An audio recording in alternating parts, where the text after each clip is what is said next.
I can tell you the exact sound my marriage made when it cracked.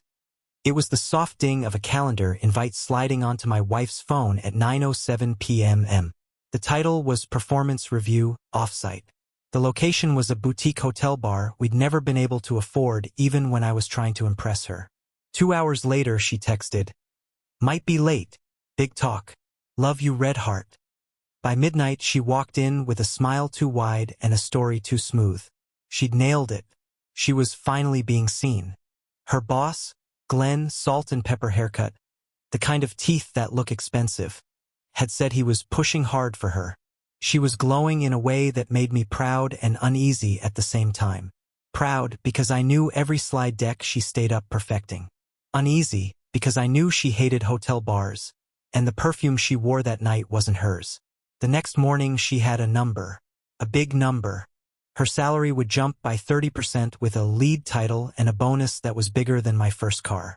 I spun her in the kitchen and told her she deserved it. I meant it. I also meant it when I paid off her last grad school loan the year we got married, when I booked the weekend breaks she said she needed, when I bought the standing desk because her posture hurt, when I told her to quit her old job and take the lower-paying marketing gig because it had growth. I've never been stingy with her or her dreams. If money was a way to say, "I love you," I thought I was fluent. 2 weeks later, the late nights turned into overnights. Client dinner, campaign postmortem, agency review. All the right words, just in the wrong quantities. Her notifications changed too. New names from the executive floor. A Slack, late-night crew channel I'd never heard of. A dress appeared that still had a tailor's chalk mark on the hem. I asked how much it cost, joking, and she joked back, "Less than my raise." The first real red flag wasn't a text or a lipstick. It was silence. The kind of silence where you come home and the house sounds like it's holding its breath. She was in the shower. The mirror was fogged. On the counter sat a silver cuff bracelet new. On her phone, on the corner of the sink, an email preview from HR popped up. "As discussed, your compensation adjustment will be effective." That part wasn't surprising. What caught my eye was the thread below. Thanks for tonight. I tapped the screen out of reflex, but Face ID denied me entry. The bathroom door opened. She saw where I was looking. For a second, something raw moved across her face. Then she lifted my chin and kissed me like a promise. "You don't have to worry," she said, towel-wrapped, steam rolling past us into the hall. I've got us." Sat on my tongue all night like a coin I couldn't swallow. I told myself I was paranoid. I told myself I was proud. I told myself everything except the thing I couldn't stand to say out loud. That value exchanged for favor was a currency that looked a lot like a raise. The proof came stupidly, like it always does. My brother-in-law is a bartender at a place across town. I was meeting him after work. He texted me, "Dude, thought you were out of town? Just saw wife's name at the Westbridge with that boss of hers. Big spender. You owe me a proper intro next time." Attached was a photo of the bar corner. All velvet and low light. 2 glasses. A man's blazer on the back of a chair. The edge of a silk dress I recognized by the hem. I stared at the picture until the ice in my water melted. Then I did what people do when they're afraid of the answer. I negotiated with myself. Maybe it was a team thing. Maybe the blazer belonged to a coworker I hadn't met. Maybe the world wasn't as cliché as it looked. That night she came home buzzed on victory and wine. She set a small velvet pouch on the counter, the bracelet. "Gift from the team," she said. "They passed a hat. No one at that company passes hats. They pass budgets." I didn't accuse her. I asked simple questions. What time was the review? Who was there? Where did you sit? She had answers smooth as river stones. Then I asked, "Why the Westbridge?" and watched her confidence skip. "It was quiet," she said. "Glenn wanted a neutral place." Neutral. Like Switzerland with room service. If you're listening to this hoping I caught them in bed, this isn't that story. I never saw a sheet or lips or a hand where it didn't belong. What I saw were receipts, digital ones, quiet little ghosts with timestamps and locations that built a map all on their own. I wasn't proud of how I got them. Our Apple IDs have been linked since our honeymoon because I once lost a phone in a taxi And she said, "Never again." The map showed hotels. The receipts listed bar snacks, sparkling water, private dining gratuity. It was the kind of evidence that doesn't scream, it accumulates. One night overlaps another. One lie gets tucked under the laundry of a busy life. I confronted her the way a coward does, with facts so gentle they sound like questions. "We're okay, right?" I asked in bed, while her hair was still damp. "You know I'd never hold you back. You know I want you to win." She turned to me like I was asking for permission to love her. "I know," she said, and kissed me again. And the kiss felt like a refund I hadn't asked for. The confession actually came from him. One Saturday afternoon, my phone rang with a blocked number. I never answer those, but I did. "Is this Aaron?" The voice was silk laid over concrete. "This is Glenn. Wife's name S-manager. I wanted to touch base man to man. She mentioned you've been uneasy." "About what?" I asked, even though my stomach had already moved 3 inches south. "Her progress," he said. "This industry rewards winners. She's earned that. Sometimes spouses struggle with the speed of it. There are a lot of ways to tell a man you're sleeping with his wife. Glenn's way was to tell me I was small. I don't struggle with her being good at her job," I said. "I struggle with you scheduling reviews in hotel bars." There was a soft chuckle, like a man humoring a waiter who'd brought the wrong bottle. "We entertain clients in spaces the clients like. It's part of the role. I've been mentoring her on executive presence. You should be proud." Then he said a sentence that will sit in my memory like a stuck fishbone until I die. "Deals require intimacy. The ones that change careers always do." I hung up. I drove to the Westbridge. I sat in the lobby and watched businessmen with shirts starched to a shine nod at each other. I watched a waiter set down 2 whiskey tumblers at a corner table and say, "The usual?" without writing anything down. I watched a woman in a silk dress check her reflection in the window and press a finger to the corner of her mouth. I went home and stared at our wedding photo until the glass fogged with my breath. When she came in that night, she didn't flinch. She put her bag down, kissed me, and walked past me to the kitchen. "We got the Q3 budget," she said, like she was telling me the weather. "It's going to be a crazy few months." I took the bracelet from the counter and set it between us. "Is this from your team?" I asked. "Or from Glenn?" She smiled a careful smile. "From everyone." I asked if the hotel room numbers next to the bar receipts were also from everyone. The air changed. Not the temperature. The weight. "Don't go through my stuff," she said, quiet, like it could still be a small fight. "Don't make this ugly." "It's already ugly," I said. "I just want to know if there's something in it besides me." Her eyes were glass calm. "I did what I had to do to be where I deserve to be." It wasn't a scream. It wasn't even a headline. It was a statement so honest it knocked me back. "What does that sentence mean?" I asked. She didn't blink. "It means men do favors for each other all the time and call it networking. It means when a woman does a favor, suddenly it's moral philosophy. It means I have carried coffee and credit for 3 years and I'm done waiting for permission." "Was it a favor?" I asked. "Or a transaction?"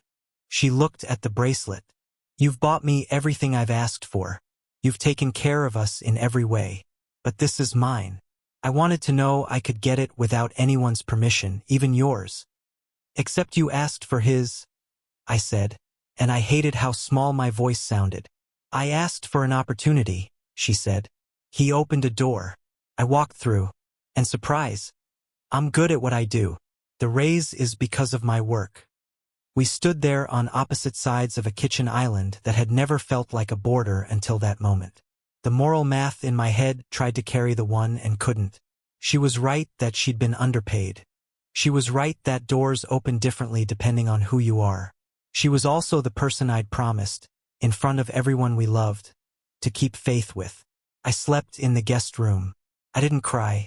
I watched the ceiling until the dots turned into constellations with names like regret and rage and what if I had been enough. The next week was a play we hadn't rehearsed. She went to work early. I went to the gym late. We texted logistics like roommates. She left the bracelet in the little dish by the door where we keep keys and co-working passes. I put it in a drawer because every time I saw it I could taste brass. Then HR called me.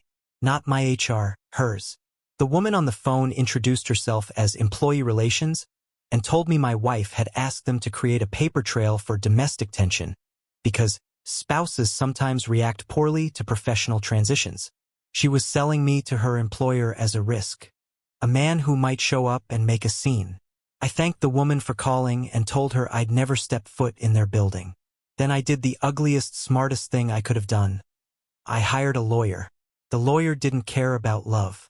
She cared about documentation, times, places, texts, emails. She told me not to tell HR anything. She told me to breathe. She told me that if my wife's boss had traded sex for salary, it was a corporate problem, not mine. But that corporate problems only move when they see loss exposure. I said I didn't want money. She said, "That's fine. But I want you to have options." I didn't report anything. My wife did. Not the sex. The relationship. She went to HR and called it consensual. The company put Glenn on leave. He called me from another blocked number, finally sounding like something human. "You didn't have to burn it down, man." I told him I hadn't lit anything. I told him I was busy trying to find my wife inside my wife. We separated a month later. No screaming. No broken plates. A quiet exchange of chores and schedules and the kind of sadness that makes your teeth hurt. She moved into a furnished sublet near her office.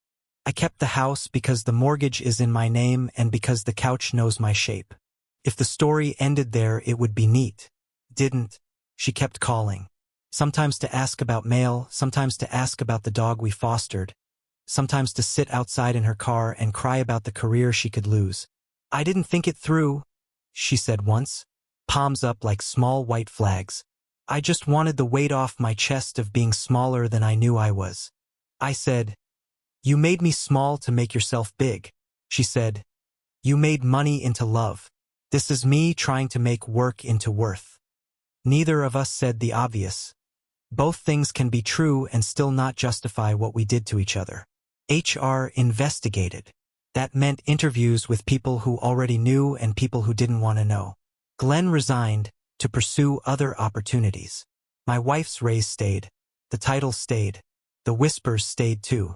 She told me she hated walking past the conference room where they'd made her color palette more executive. Like that could repaint history. She told me some women looked at her like a traitor and some men looked at her like an invitation. "There's no clean version of this," she said. There never was. I didn't disagree. People ask for moral clarity in stories like this. They want a villain and a fool. I won't give you that. Glenn exploited a system built for people like him.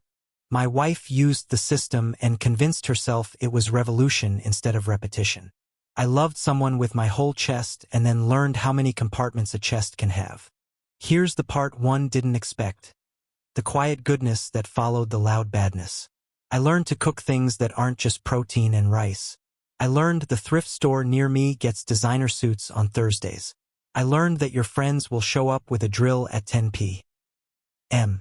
to take down the floating shelves she ordered and you hung together and somehow you won't fall apart doing it. I learned that the dog I fostered likes my old sweatshirt more than his bed, and that there's something holy about lifting your life piece by piece and finding it's still yours. One night, 6 months after the Westbridge, she came by to pick up winter boots. We sat on the steps.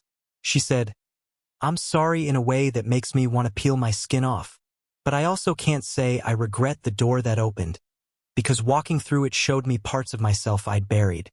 I said, "I'm sorry in a way that feels like a black hole, but I also can't say I regret loving you the way I did. It taught me I can be generous without buying anything." "Do you think we ever?"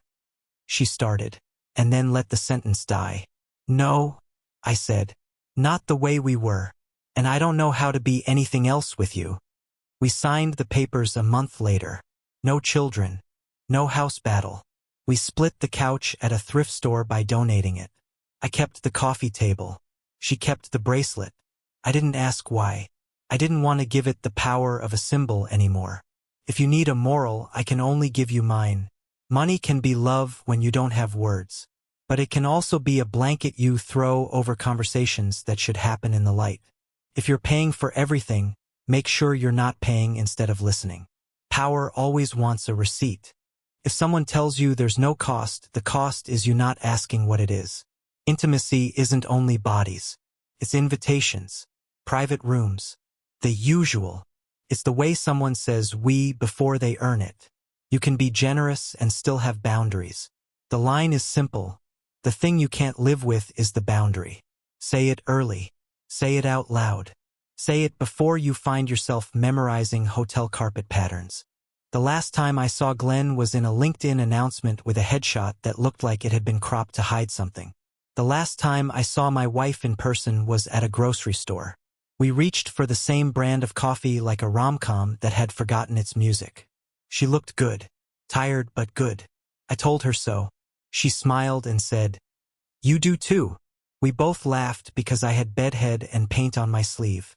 Then we walked away pushing different carts, both of us buying food for the lives we actually had. I still keep the calendar invite screenshot on my phone. Not because I want to hurt myself, but because it's the sound my life made when it changed, and I like remembering that I didn't die. I woke up, cooked. I took the dog to the park. I called my mother back. I paid a bill on time and felt proud. I learned a new language, saying what I need before I translate it into gifts. People will say she sold herself for a raise. She will say she bought a door with a currency men invented. I say we both learned the only salary that matters is the one you pay yourself for staying who you are when it would be easier not to. That's my story. If you're where I was, staring at a receipt that doesn't scream but accumulates, here's the only advice I'll risk. Stop negotiating with yourself. Ask the question you're afraid to ask. You may not like the answer, but you'll like yourself more for having gotten it.